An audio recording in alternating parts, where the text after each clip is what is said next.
não vai ser só uma revisão de aula. Só vou revisar mesmo porque a aula passada o som estava voltando, tá? Então, vocês vão pegar a apostila de vocês, de língua portuguesa, onde fala e as suas circunstâncias, na unidade 11, página 2. Aí ele... Oi? Tá? Essa parte aqui é de vocês, ó. Ok?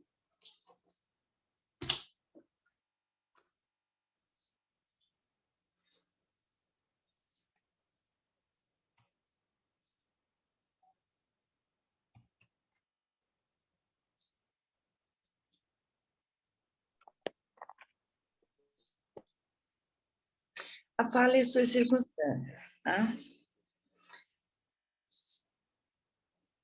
A língua materna, ela é fundamental tanto para a prática comunicativa quanto para a própria identidade, como o sujeito que exerce determinado papel na sociedade. A maior manifestação de uma língua está na oralidade, né? Na fala. Mas para que as pessoas possam se entender, não basta apenas utilizar as palavras, é preciso combiná-las, ordená-las, né? De modo que todas elas consigam se entender. Então, veja a frase, diz assim, está na apostila de vocês ali. Desfiles, modelos 3 a fazer, tinha para. Essa frase ela não é compreensível, né? Porque as palavras elas não foram usadas, né? De forma correta e não obedeceram nenhuma regra. Já eu digo assim, tinha 3 desfiles para fazer o modelo. 3 desfiles para fazer o modelo, para fazer a modelo tinha. A modelo tinha 3 desfiles para fazer. Então, veja que agora a gente tem uma possibilidade de entender, né, o que quis comunicar. Porque as palavras, elas foram ordenadas de maneira que permitisse isso, né? Ou seja, elas foram dispostas segundo as normas gramaticais da nossa língua. Agora, veja o diálogo. Trim. Maria, o telefone. Estou com a mão suja de tinta. Tá bom. Sem nenhuma dificuldade de entender o diálogo, né? Trim. Maria, o telefone está tocando. Atenda-o, por favor. Não posso, pois estou com a mão suja de tinta. Atenda para mim. Tá bom, eu atendo o telefone.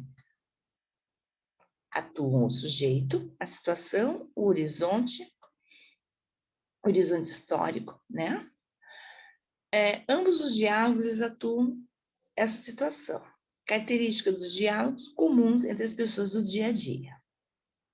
Então, a gente sabe que no nosso dia a dia, né, uma conversa, né, um diálogo, né, vai vai ser atuado o sentido de o sujeito, né, vai ter um sujeito, vai ter uma situação e um histórico, né?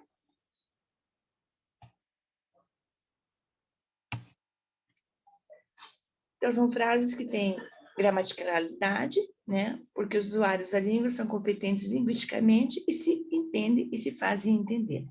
Né? É comum, na língua falada, ocorrências como maneiro no lugar de maneiro, né?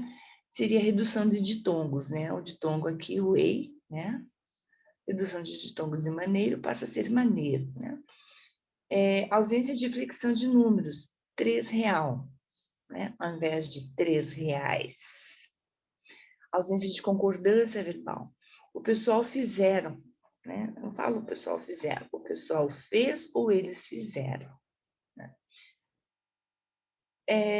E é comum a gente ouvir ou dizer também, 2 carros bateu na esquina de casa e 2 carros bateram na esquina de casa. Que pena, acabou as férias e que pena, acabaram as férias. Você tem milhares de ideias todos os dias, né? Como vemos, é possível fazer algumas modificações nas ordens dos termos, né? A gente pode dizer, todos os dias você tem milhares de ideias, você tem todos os dias milhares de ideias, né? Milhares de ideias você tem todos os dias. Milhares de ideias tem você todos os dias, né?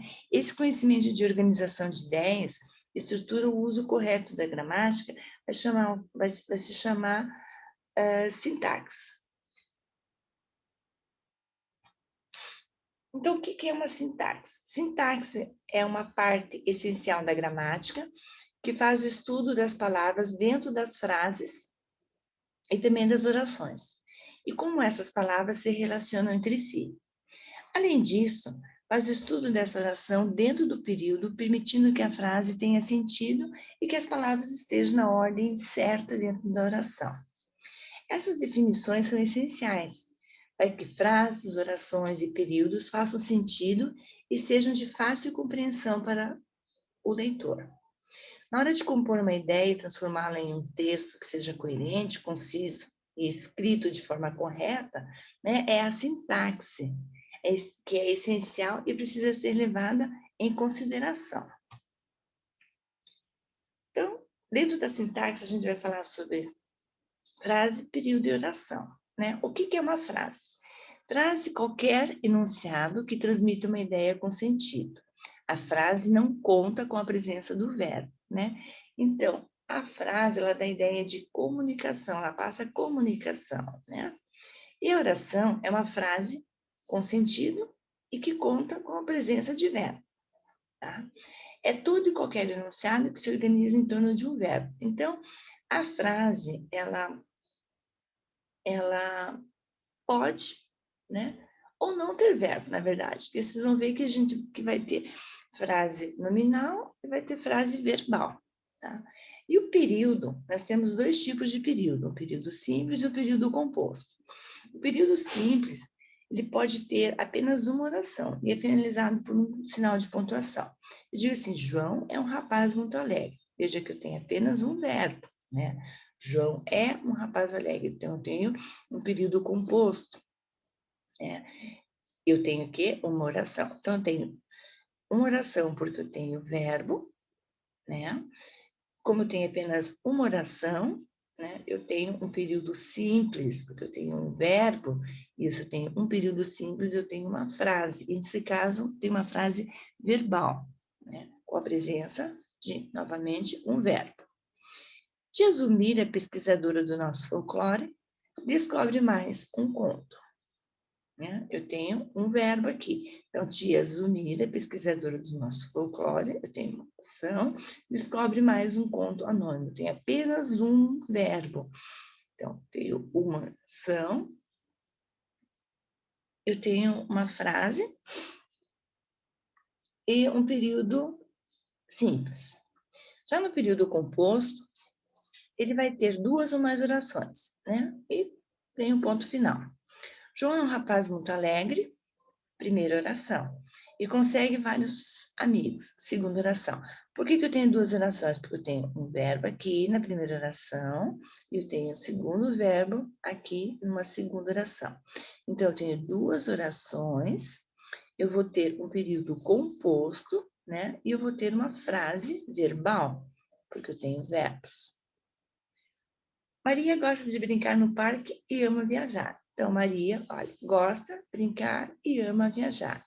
Eu tenho mais que um verbo, então eu tenho um período também composto. Uma frase verbal com usos de verbos. Né? Conforme os senhores estão fartos de saber, quando uma coisa não tem dono, passa a ser de tal folclore. Tem, passa a ser. Né?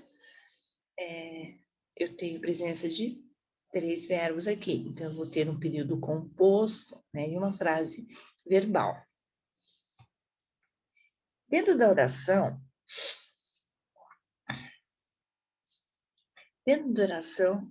cada termo ele tem uma função sintática, né? A função sintática é determinada a partir de uma análise sintática dos termos, para entender profundamente o papel do desempenho dentro do período e como interfere no sentido da ideia apresentada. Tá? Então, dentro da sintaxe, a gente tem umas funções, que vai ser o sujeito, o predicado, o predicativo, os objetos, que é direto e indireto, complemento nominal, agente da passiva, adjunta nominal, adjunta adverbial, o vocativo e o aposto. Tá? A gente vai começar hoje com um sujeito.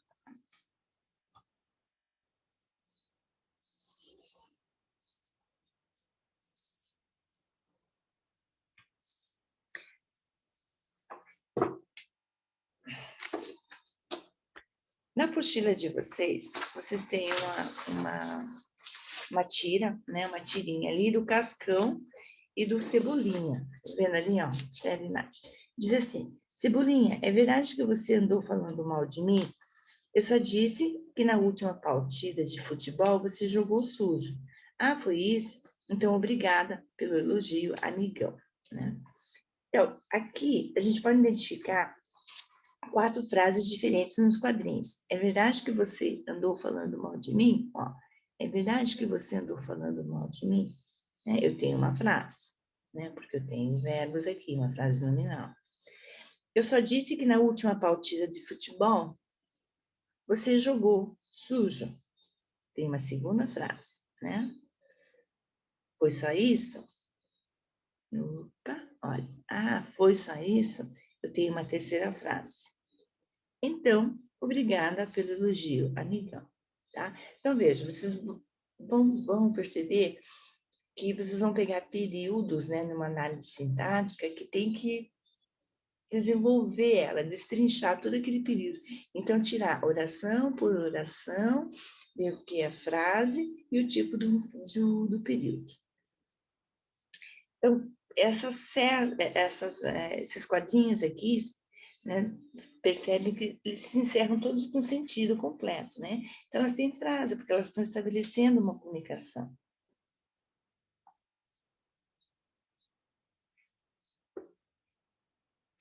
Então, como eu disse para vocês, nós temos as frases verbais e nominais.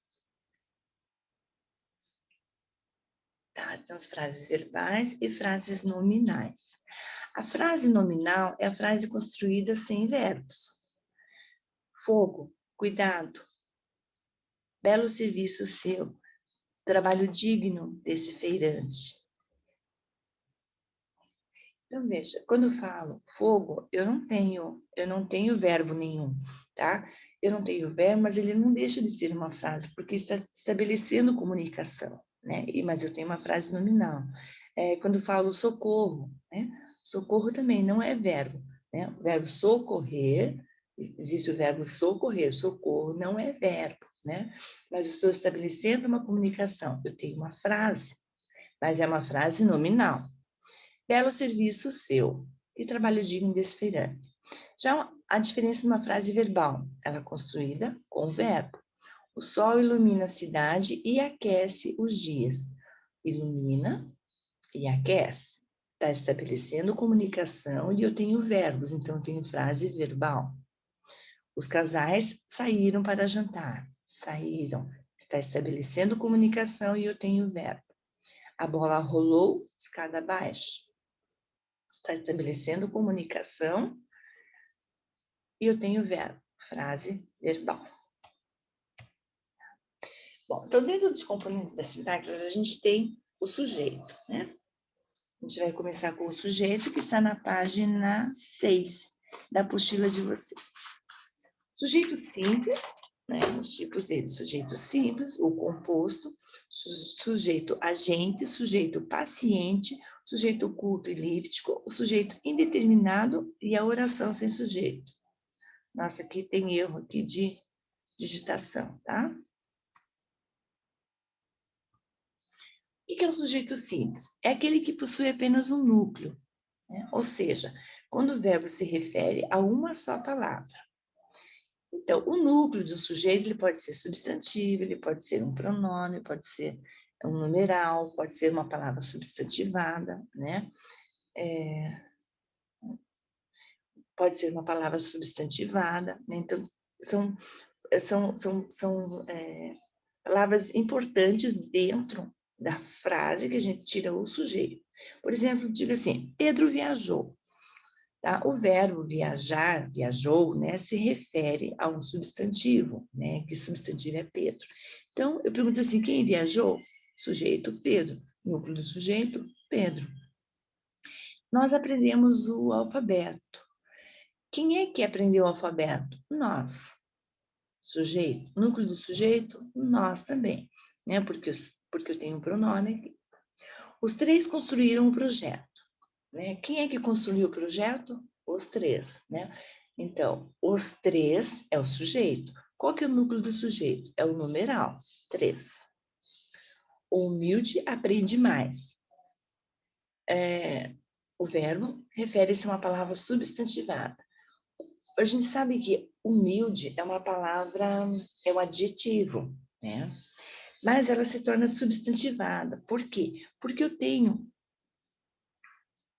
antes dela, tá? Eu tenho determinante, eu tenho um artigo. Então, ela passa a ser de adjetivo, passa a ser substantivo. Então, só humilde eu sei que é adjetivo, mas se eu falar o humilde, ele passa a ser substantivo. Tá? Então, quem aprende mais? O humilde. Núcleo do sujeito, humilde. Tá? É como o caso de outras palavras, como pobre. Né? Pobre, se eu perguntar a classificação para vocês, vocês vão dizer que ele é adjetivo. Agora, se eu falar o pobre, ele passa a ser um substantivo. Tá? Então, isso são palavras substantivadas, como verbos, assim, jantar. Gosto de jantar às 8 horas todos os dias, gosto de jantar. Então, ele é um verbo, né? Mas se eu falo assim, o jantar sai todos os dias às 8 horas, é servido todos os dias às 8 horas. O jantar é servido, então o jantar passa a ser substantivo, porque eu tenho um determinante na frente, né? Tem um artigo. É provável que ele viaje hoje. O que é provável? Que ele viaje hoje. No caso aqui, o sujeito é o verbo, o sujeito se refere a uma oração, né? O que é provável, né? A oração, que ele viaje hoje, ok? O sujeito composto é aquele que possui mais de um núcleo. Pai e filho viajam juntos todos os anos. Quem é que viaja junto todos os anos? Pai e filho. Eu tenho 2 núcleos, pai e filho. Viajamos, ele e eu, para Cancún. Quem é que viajou para Cancún? Ele e eu. Aprendem mais os humildes e os esforçados. Quem é que aprende mais? Humildes, os humildes e os esforçados. Núcleo do sujeito, humildes e esforçados. Chegaram 6 ou 7 clientes. O verbo refere-se a mais de um numeral. Chegaram aqui 6. Quantos clientes? 6 ou 7, né? 2 núcleos. Era melhor esquecer o carro novo e viajar para Cancún. O verbo refere-se a mais de uma oração. O que era melhor? Esquecer o carro novo, primeira oração, e viajar para Cancún, a segunda oração. Tá? Então, sujeito composto, aquele que possui mais de um núcleo, sujeito simples, aquele que tem apenas um núcleo. O sujeito agente é aquele que executa a ação. Maria preparou o jantar para todos. Ela está executando a ação. Quem preparou o jantar para todos? Maria. João viajou para São Paulo. Quem viajou para São Paulo? João. Marcos construiu aquela casa. Quem construiu aquela casa? Marcos. Né? Então, aqui o sujeito está executando a ação. Agora, veja que no sujeito paciente é aquele que sofre a ação. O jantar foi preparado por Maria, né? A maçã foi mordida por ela e o bebê foi acordado pelo barulho, né? Então, sujeito agente, Maria preparou, jantar, executação, sujeito paciente, o jantar foi preparado por Maria, né? Ele sofre ação, quer dizer, o jantar sofreu a ação de ser preparado por Maria, né? A maçã foi mordida por ela. Se eu usar um sujeito agente, eu digo, ela mordeu a maçã. Aí está executando a ação. A maçã foi mordida por ela. Está sofrendo a ação. O bebê foi acordado pelo barulho. O bebê acordou. Né? O bebê foi acordado pelo barulho. Ok? Outro sujeito que a gente tem, outro tipo de sujeito, é o sujeito oculto ou sujeito elíptico, né? É aquele que ele não está explícito na oração, mas ele pode ser determinado pela flexão, número, pessoa do verbo ou por sua presença em algumas orações antecedentes, tá? Então, ele não está explícito na oração, mas ele é fácil de ser identificado. Eu digo assim, gosto de viajar todos os dias. Quem é que gosta de viajar todos os dias? eu, né? Então, não está errado eu ter colocado ali, eu gosto de viajar todos os dias, desculpa, todos os anos, né? Mas foi ocultado, né? O sujeito e foi apenas colocado, gosto de viajar. Qual seria o pronome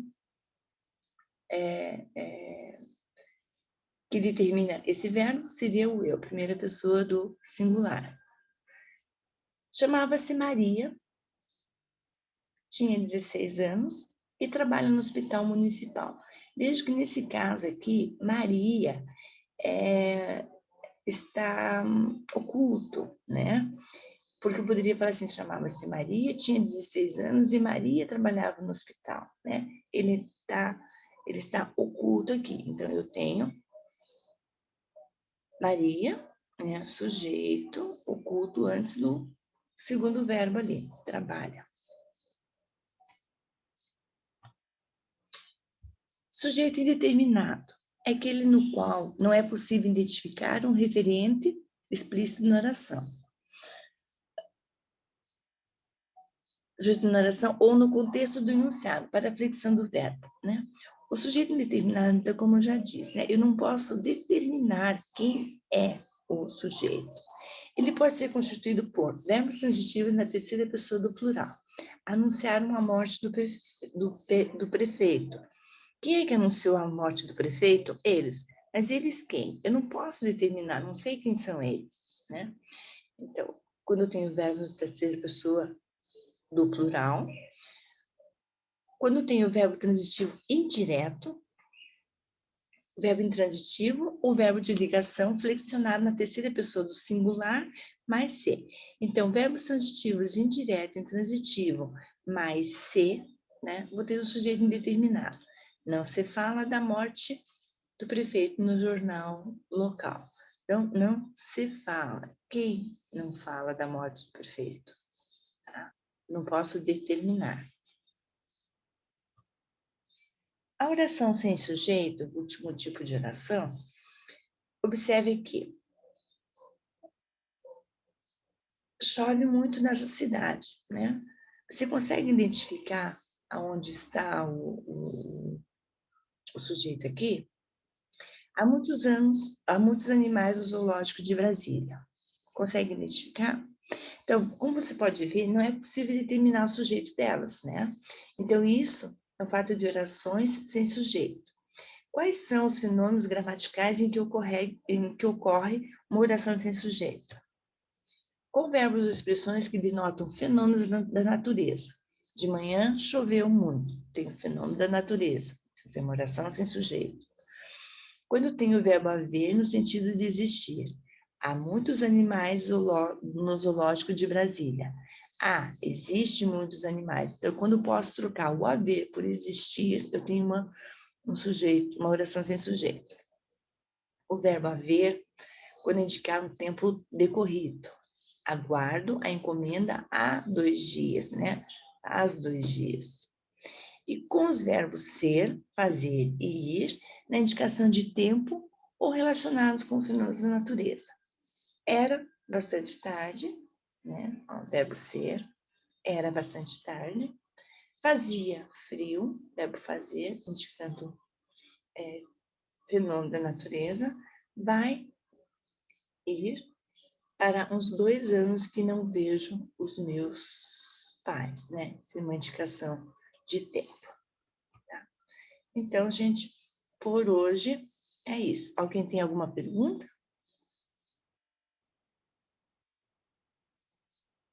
Não? Tudo certo? Então, até a próxima aula. Tchau, tchau.